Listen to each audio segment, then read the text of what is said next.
that it is. And if you want to weigh in on any of the cases that we follow for you, we have an 800 number for that. We can call it 24/7 and give your opinion. It's 888-554-5537, 888-5-KILLER to weigh in. Let's go to this phone call right here.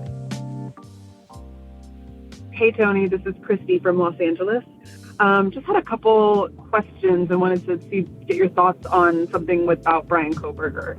One is, I know it's innocent until proven guilty. My personal opinion is that he's guilty. I mean, it just seems pretty obvious. But I'm wondering, the one thing that, all the evidence that we know of even just seems very overwhelming. But it bugs me that they've not found any of the victim's DNA in his apartment or office or car. I mean, the car, I think I can understand. I guess you can, he drove it across the country and, bleached it and cleaned it and whatever. But it just seems crazy that you would think, even if someone's wearing,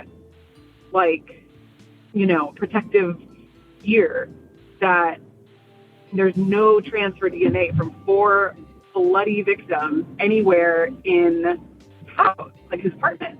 Because unless you're wearing a hazmat suit, how do you not get any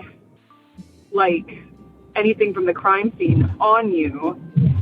And there's no bloody footprints. What do we think happened? Do we think that he just disrobed and got in his car and what, how does that work? I just really am curious. There's no trail leading out, and I just feel I can't imagine that this could be anyone else other than him with all the evidence that's piled up there. But I do think that's strange. So I'm just curious kind of what you make of that.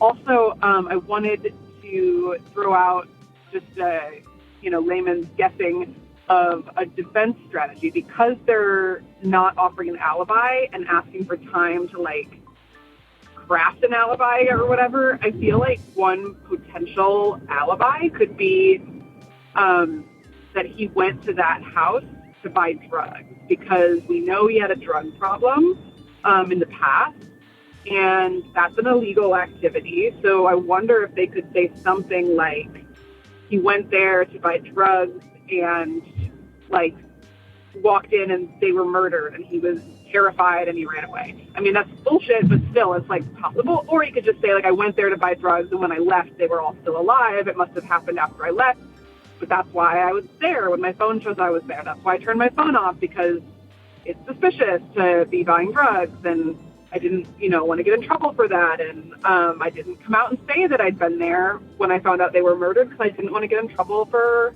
that. I don't know. That's maybe just an idea. I just remember the Casey Anthony trial, that when that actually went to trial and her lawyer, Jose Baez, started opening arguments by being yes, the daughter did die, but it was an accident and it's this weird situation. It was all this nonsense story, but it was kind of this crazy narrative that they had created out of nothing. And so I just feel maybe the same thing could happen here.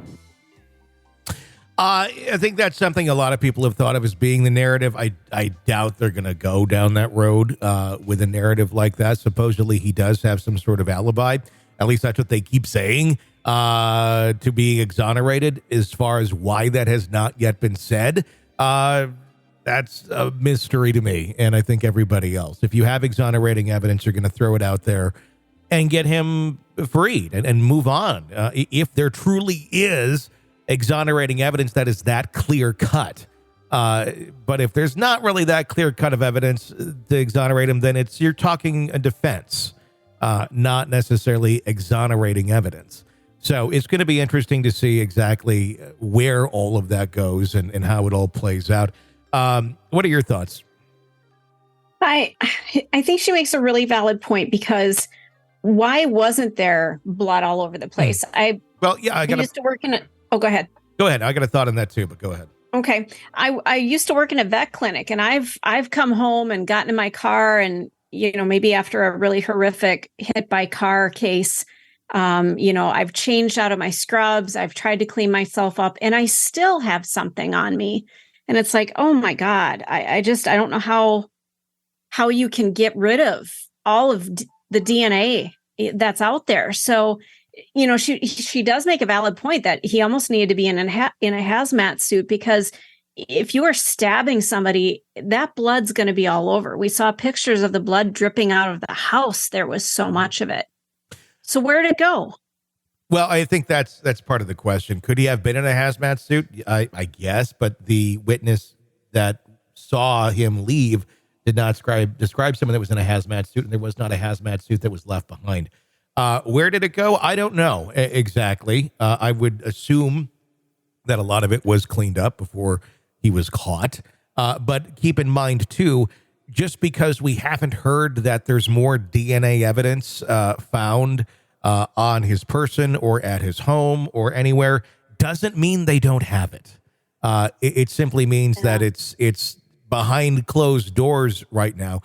There's many things that come to light at trial that you will not know about prior to that trial. They're holding on to it.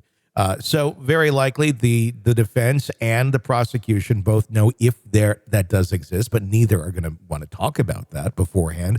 So unless something like that leaks out, we'll find out in the trial. But as we found out, like in the Lori Vallow Daybell trial, there was a lot of DNA evidence there. There was things that we had no idea existed until the trial got underway. So yeah, and you are making a valid point. We don't have a right as the public to know what the investigators know. They hold a lot of things close to the vest because they need to. Mm-hmm. So there's a lot we don't know, and there's a lot we aren't going to know until that trial hits. And maybe even then, they won't let us know a lot of the things until afterwards. Yeah, I mean, some things just stay sealed as well. But I would guess that there's more that we're going to find out come October when this thing goes to trial, if it goes to trial in October, as far as what evidence they have. We know what they've released publicly, but you can put money on there is a whole other trove of stuff that we will find out once that takes place. So, absolutely. Hope that answers your question. If you want to weigh in on something, 888-5-KILLER, 888-554-5537. You're locked into the Hidden Killers podcast. Want more? Start binging on all of our true crime podcasts right now through Apple Podcasts and get an ad-free experience when you sign up to be a True Crime Today Premium Plus member exclusively on Apple Podcasts. More of the Hidden Killers podcast dropping soon. Press subscribe now. This is the Hidden Killers podcast. Want more? Start binging on all of our true crime podcasts right now through Apple Podcasts and get an ad-free experience when you sign up to be a True Crime Today Premium Plus member exclusively on Apple Podcasts. More of the Hidden Killers podcast dropping soon. Press subscribe now.